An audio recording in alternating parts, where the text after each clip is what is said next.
not real.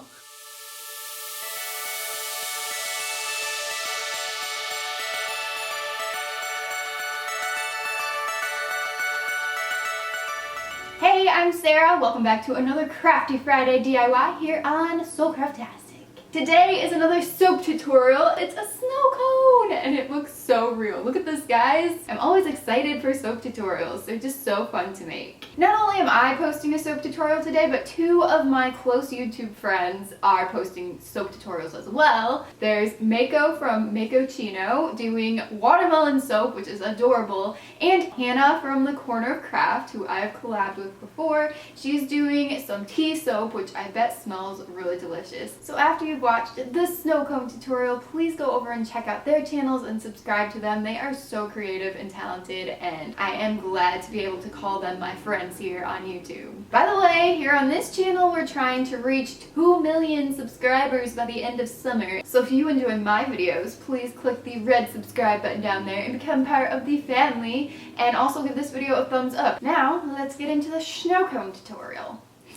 I didn't really look at it.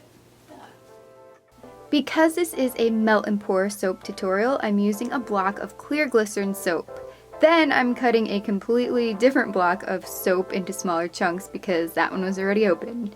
You can purchase this from craft stores with a 40% off coupon or order it online.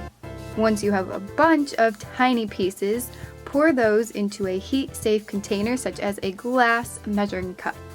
Before melting the soap, be sure all the other supplies you'll need have been gathered. This includes some sort of paper cup or cone, soap colorant, and mineral salt, which is optional, but I'll show you the alternative method later on.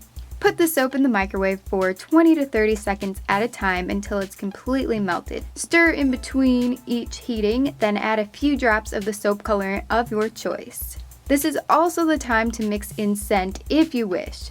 I'm pouring the warm pink soap liquid into this party cup, which is 5 centimeters in diameter.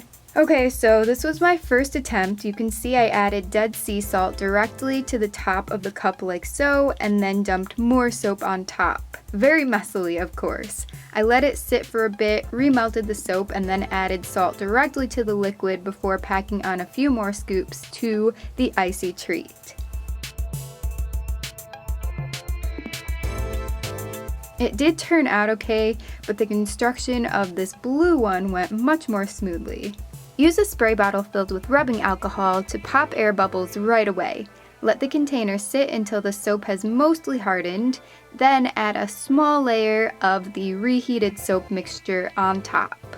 Always spray rubbing alcohol between layers so they adhere together better. This time, I skipped sprinkling salt into the cup and just mixed it with the liquid soap instead. Use a spoon and your fingers to shape and pack on the fake ice crystals. Also, P.S., ignore my right index fingernail. It painfully ripped off a couple days ago, and I know it looks awful, but the show must go on. And it will. Here, I'm using my leftover blue soap to make a mini snow cone cup. So cute!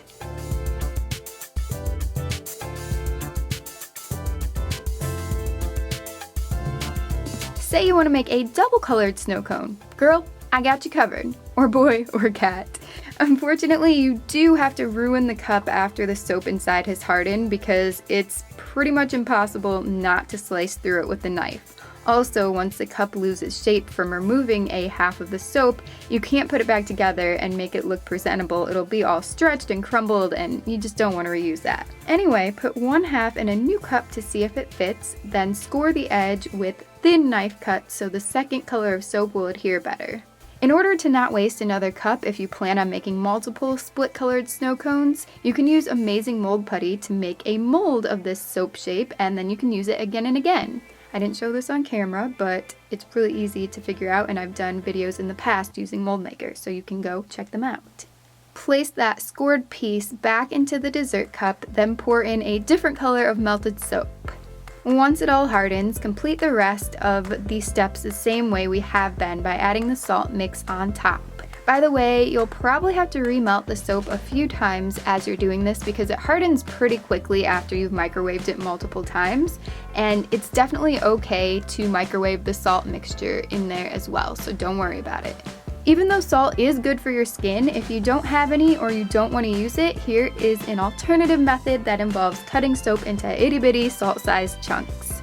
This version is more time consuming, of course, because chopping soap this small takes a while, but it does end up looking even more realistic than the salt ones in my opinion. Finally, I decided to use the paper cone for this last one. Stuff it about halfway with cotton balls and cover those with duct tape. Just make sure there aren't any holes before you pour in the soap. You don't have to stuff and seal off the cone, but this way you won't have to use as much soap and it'll be a more manageable size when you wash your hands later on.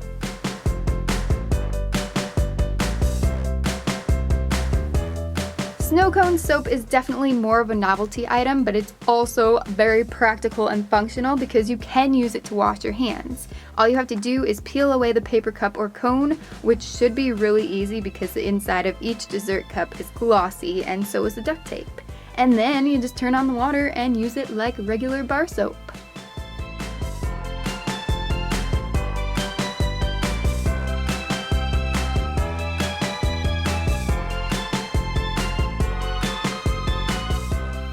I think it'd also be really cute to stick a mini plastic tasting spoon in each Sno-Cone cup. You know, the ones that you get when you go to an ice cream store and you're like, ooh, I want to try that one, and they give you this little mini spoon.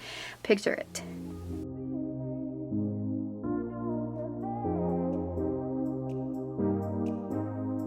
Anyway, if you make some Sno-Cone soap, share a photo with me on social media. All my links are in the description box below. You can use hashtag SoCraftastic in your photo caption. My Twitter, Instagram, and Crafty Amino accounts are all at SarahLynT. Facebook is SoCraftastic.